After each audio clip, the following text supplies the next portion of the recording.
రుద్రమాదేవి గురించి గుణశేఖర్ గారు మాట్లాడినప్పుడు చాలా ఎమోషనల్గా మాట్లాడాడు. మీ అందరూ 15 నిమిషాలు ఏకదాటిగా మాట్లాడాడు.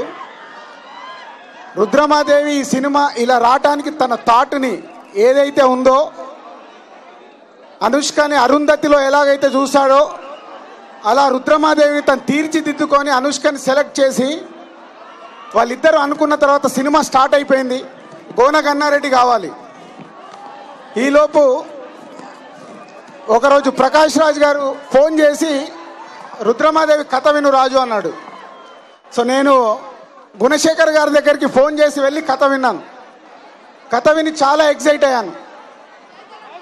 దాని తర్వాత ఆన్ ఫైన్ డే బన్నీ ఈ సినిమా చేస్తున్నాడని అనౌన్స్ చేసినప్పుడు సో చాలా ఈ సినిమా ఈరోజు ఈ రేంజ్కి రావడానికి కారణం గుణశేఖర్ గారు, అనుష్క గారు అండ్ బన్నీ.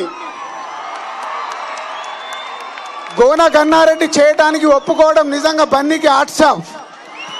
రేసు గుర్రం లాంటి బ్లాక్ బస్టర్ హిట్ తర్వాత బన్నీ ముందుకొచ్చి గోన గన్నారెడ్డి క్యారెక్టర్ చేయడం వల్ల ఇవాళ రుద్రమాదేవి కలర్ మారిపోయింది. గుణశేఖర్ గారు అన్లిమిట్ ఈ సినిమాని ఒక లేడీ ఓరియంటెడ్గా స్టార్ట్ చేసి అన్లిమిట్ బడ్జెట్తో ఈ సినిమా చేశాడు విజువల్ ట్రీట్ ఇవ్వటానికి. సో వాళ్ళ ముగ్గురు వల్ల ఇవాళ రుద్రమాదేవి ఇంత భారీ ప్రాజెక్ట్ అయింది. సిడీని మన గోన గన్నారెడ్డి మరియు మన రాణి రుద్రమ చేతుల మీదుగా ఆవిష్కరించడం జరుగుతుంది. ఈ సిడీని రిలీజ్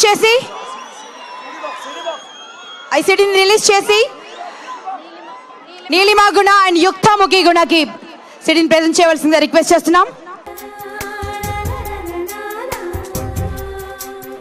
అంతఃపురంలో అందాల చిలక శివంటురావే స్వేచ్ఛగా అద్దాల మేడలో పొద్దు గడపకేక అల్లదే వేచి ఉన్నదే వేడుకైన వేదిక.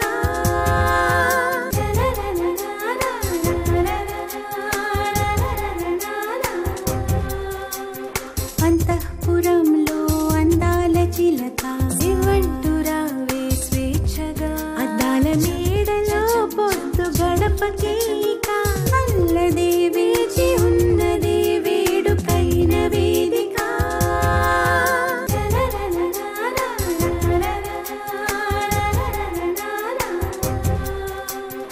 అంతఃపురంలో అందాల చిలక శివంటురావే స్వేచ్ఛగా అద్దాల మేడలో పొద్దు గడపకేక అల్లదే వేచి ఉన్నదే వేడుకైన వేదిక.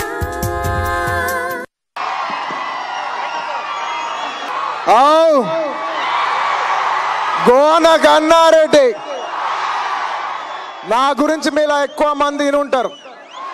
ఎందుకంటే నన్ను నేరుగా చూసిన వాళ్ళు తక్కువ మందే బతుకుంటారు. ఏ గమ్మునుండవా.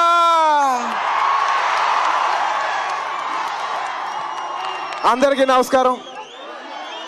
ఇదే నా పాత్ర ఈ సినిమాలో.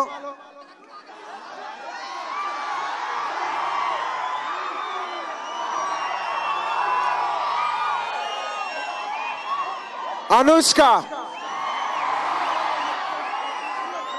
ఒక హీరోయిన్, కానీ ఈ సినిమాకి హీరో అనుష్క.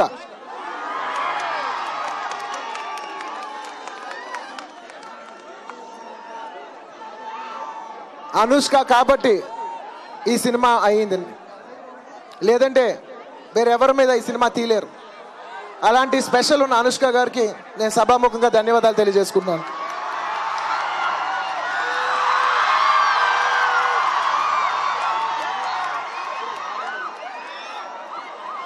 అలాగే ఈ సినిమాలో ఎంతోమంది పెద్ద పెద్ద ఆర్టిస్టులు చేశారు.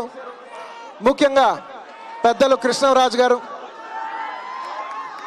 అలాగే నా ఫ్రెండ్ దగ్గుపాటి రానా, పెద్ద జైంట్ కట్అవుట్. ఎంత పెద్ద కట్అవుట్ అంటే గుర్రం కూడా కుక్కపిల్ల కనబడుతుంది. జోక్స్ అపార్ట్, నా ఫ్రెండ్ రానా చాలా బాగా చేశాడు. తను నేను సభాముఖంగా అభినందిస్తున్నాను. అలాగే ఈ సినిమాలో ఎంతో మంది ఆర్టిస్టులు పనిచేశారు. ప్రకాష్ రాజ్ గారు, నిత్యామేనన్ గారు, ఇంకా నేను పేర్లు చెప్పలేను, ఎంతోమంది, వాళ్ళందరికీ నేను ధన్యవాదాలు తెలియజేసుకుంటున్నాను. అలాగే ఈ సినిమాలో చాలా గొప్ప గొప్ప టెక్నీషియన్స్ పనిచేశారు. అంటే ఎలాంటి టెక్నీషియన్స్ అంటే పద్మశ్రీ తోట తరణి గారు, ఎన్నో నేషనల్ అవార్డ్స్ అయితే మహాన్ భావుడు ఎడిటర్ స్పీకర్ ప్రసాద్ గారు, మ్యూజికల్ మాస్టర్ ఇళయరాజా గారు, ఆయన గురించి నేను చెప్పేంత వయసు అనుభవం నా దగ్గర లేదు. సరస్వతి పుత్రుడు సిరివెల్ల సీతారామ శాస్త్రి గారు, ఇలా ఎంతో మంది గొప్ప గొప్ప వాళ్ళు. అలాగే నా కెమెరామెన్ 3Dలో స్పెషలైజ్ చేసే అజయ్ విన్సెంట్ గారు, ఇలాంటి ఎంతో గొప్ప గొప్ప మంది టెక్నీషియన్స్కి వచ్చి ఈ ఒక సింగిల్ రుద్రమ్మ దేవి అనే ఒక ప్లాట్ఫామ్ మీద పనిచేశారు. ఈ ప్లాట్ఫామ్లో నేను ఒక భాగం కావడం నా అదృష్టంగా భావిస్తున్నాను.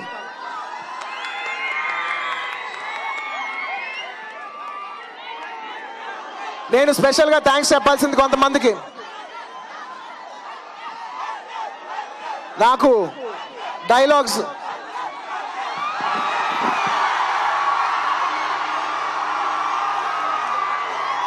నాకు దగ్గరుండి డైలాగ్స్ హెల్ప్ చేసిన చేవెళ్ళ రవి, వేణు, రైటర్ రాజసింహ గారికి నేను ప్రత్యేకంగా థ్యాంక్స్ చెప్తున్నాను.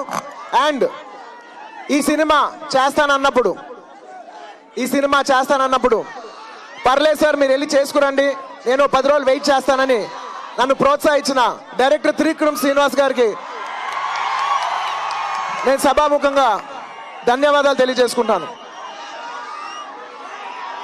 అందరు నన్ను క్వశ్చన్ అడుగుతారు ఈ సినిమా చేసేప్పుడు, ఈ పాత్ర చేసేప్పుడు, సార్ మీరు ఎందుకు సార్ ఈ సినిమా చేస్తున్నారని. నేను వాళ్ళెవరికి సమాధానం చెప్పలేదు, చెప్పినా నమ్మరు. నేను ఈ సినిమా చేస్తానికి మొదటి కారణం నాకు తెలుగు సినిమా అంటే ప్రాణం. ఇక్కడ ఎంతో మంది అతిథులు వచ్చారు, ఎంతో మంది అభిమానులు వచ్చారు, ఎంతో మంది ప్రేక్షకులు ఉన్నారు. వాళ్ళందరికీ మమ్మల్ని వచ్చి దీవించినందుకు సభాముఖంగా మీకు ధన్యవాదాలు తెలియజేసుకుంటాను. వెళ్ళిపోయే ముందు మీకోసం ఒకటి, ఏడా ఉంటాడు ఈడకి రాడనుకున్నారా, నేను తెలుగు భాష లెక్క ఆడా ఉంటా ఏడా ఉంటా.